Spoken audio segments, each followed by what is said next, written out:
Hello there friends, I'm really excited to tell you that CS2 is literally just around the corner. And it's not that suggestion or a chatter that people hear here and there. This is really happening before our eyes. CS2 is dropping next Wednesday. We will talk about it and a little bit about what's going on in the pro scene. Without further ado, let's get straight to it. As always, we're kicking off with roster shuffles. I've got a couple of really interesting news for you. As Hirumi writes, this is not an inside information or a scoop, nothing like that, it's just talks. Possible roster changes might happen in Heroic and NIP. So first, for the Danes, it's TeSeS to leave the team, and for NIP it's either Brollan or Raz. With Ninjas, it's somewhat understandable. They've dropped out of HLTV's top 10, bombed several tournaments in a row, and didn't make it to the EPL playoffs. So for NAP, the decision seems pretty clear-cut, but when it comes to Heroic, it's quite an odd move. For the first time in an entire year, they failed to make it to the playoffs. One tiny misstep and immediate changes afterwards. As it turns out, yes, the Danes have decided to shake things up. A couple of days later, Hirumi reported that TeSeS has already left Heroic. They're currently playing Prax with dupreeh, Aztec, Fessor and Xiphon. Now that's some hot news. I hope they pick up dupreeh and go to win the first major in CS2. There are also rumors that TeSeS won't be without the team for long and will move to NIP, although they're also considering to bring back Aztec. Some big changes are on the horizon and we'll be keeping an eye on things. Personally, I'm all for dupreeh moving to Heroic and TeSeS moving to NIP, making everyone happy. Up next, not really reshuffles but some other changes in the Danish pro scene. Astralis have placed their full trust in blamF and extended his contract until the end of 2025. It's a very logical move since he and Device have been the shining stars in Astralis' recent history. On the other hand, another Dane won't be returning to the pro scene. I'm talking about MSL, once a formidable player, he just couldn't find his place in the tier 1 scene. Lately, he's been playing on some sketchy tier 3 teams, and now he finally decided to call it a career, logically. And while some veterans are retiring, others are staying in the pro scene till the very end. I'm talking about coldzera. As you may recall, his team parted ways with 00 Nation and they've now formed their own organization. They've given it a pretty flashy name, Legacy. Meanwhile, the roster remains unchanged. And finally, on this topic, World2K shared his thoughts on Boros' transfer from Monte in the off-season. I think that this is a very good decision. It was necessary. We used him at 100%. I think he will never again show the same potential as with us, because no one will understand how to use him. He has no discipline and we used him on a run-and-gun basis. In terms of tactics, he had to do almost nothing. Of course, he has potential, but in those circumstances, I think that we had to bid farewell to him. This will only be an advantage for us, and everyone gains something from it. He made money, having received, I hope, a very good contract and the team he wanted, and at the same time, Monte benefited from this too. Well, we'll see how successful this transfer turns out in the long run. So far, neither Monte or Falcons have particularly benefited from it.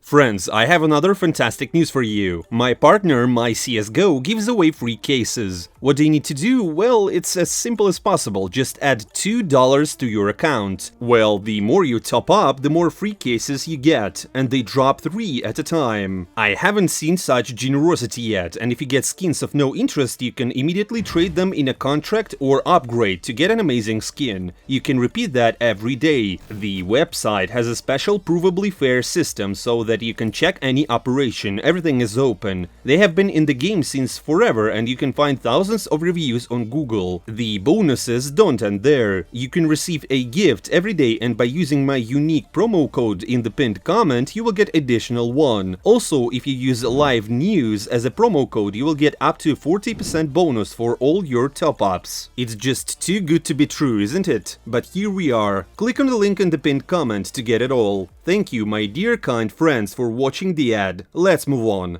And now to the best part, CS2. A lot of different news has come in. First of all course, all the pro players continue to discuss when the transition will happen and what they think about the gameplay itself. Interestingly, even people from other spheres of life are joining in. For example, Alexander Golovin, a midfielder, soccer, football player for the French club Monaco, thinks CS2 is complete trash. Here's what he said: "It's about twice as bad as matchmaking in CSGO. CS2 is crap, guys, utter crap. Just unreal crap. Straight up garbage. Sist, the coach of Heroic, also doesn't like it, and in general almost the entire pro scene is upset. Thankfully, there is Robs, who put things into perspective. I don't want this to be a copy of CSGO. Valve is actually creating a new game, so let it be. Everyone will have to adapt a little. Now, everyone knows everything about the game, has fully studied it, while CS2 will allow to learn something new and make amazing discoveries. According to Rain, the ESL Pro League will be the last tournament for CSGO because the new game is coming out very soon.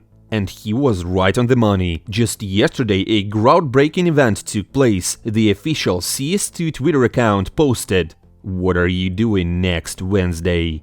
And even updated their profile banner. As insiders say, Valve hasn't done something like this since the announcement of Half-Life Alyx. So it looks like this will be the official release of CS2 just 6 days from now, although according to m0NESY it will be just an open beta test and that's it. Personally, I don't think that's the case, because the latest data shows that over 1 million people have already received their ranks in Premier mode. That means over 1 million people have played 10 matches in the new game, and that's a massive number. Just downloading the game is one thing, but playing 10 matches is a minimum of 6 hours, and more likely 10 plus hours. You don't need an open beta when you have such a huge pool of played matches and players, but again, this is just my personal opinion. We'll see next Wednesday. And wrapping up the debates about whether CS2 is ready for the release or not, Londers has come up with an incredible theory that explains why some people like the game while others don't. He writes that he's been playing CS2 on different PCs and different accounts, and he clearly sees that these two are different games. Apparently Valve has released 2 separate versions and is now collecting feedback on each of them. You might have gotten the laggy, unresponsive version and you're sitting there hating it, while your friend is fine and playing and enjoying a different CS2. And believe it or not, people are backing him up. Many have genuinely noticed that the game feels different on different PCs and accounts. Some developers even say that this is a common move in betas. Large studios often do this and then combine the best elements from the 2 versions into one perfect game. Let's hope that this is exactly what will happen, and soon we'll get the ideal CS2 that we are all eagerly waiting for. Major tournament organizers are also hoping for this. ESL has announced tournaments for the next year, and they are all stated to be on CS2. We've got 2 seasons of ESL Pro League and then 5 IEMs, all as usual. Also, ESL has finally realized that the current EPL format is terrible. The tournament goes on for almost 1.5 months and doesn't gain many viewers. Next year, the groups will be played simultaneously and the championship will take only 3 weeks. Well, it all seems quite logical and feels good, so we're looking forward to that. While everyone is discussing CS2, many are also summing up the legacy of good old CSGO. After all, an era is coming to an end.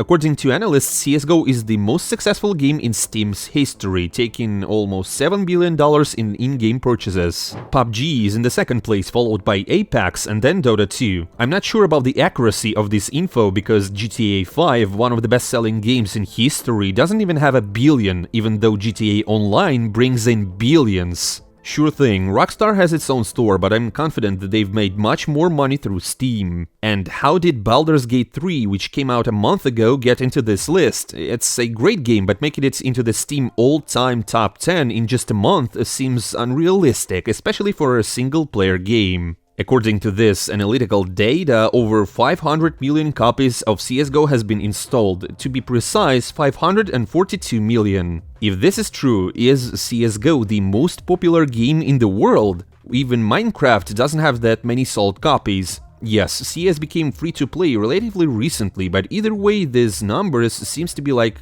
fabrications of some sort. Nonetheless, they made quite a buzz. Reddit was all over it for days. Lastly, on the CSGO topic, Blast assembled their all-time CSGO team. Take a look at this. Glaive as the best captain in CSGO history. Simple is the best sniper, with Nico and coldzera as riflers and Zepnix as the clutcher. On one hand, it makes sense, but on the other, over past 10 years, there have been too many stars of various calibers, starting from Device to Olofmeister, and they didn't make it to the team. Friends, do you agree with this lineup or not? Where's ZywOo? Write down your dream team throughout the history of CSGO in the comments. I'll read it and maybe we'll even make a separate video on this topic. The next news is related to esports awards, where they've announced the candidates for the Player of the Year award.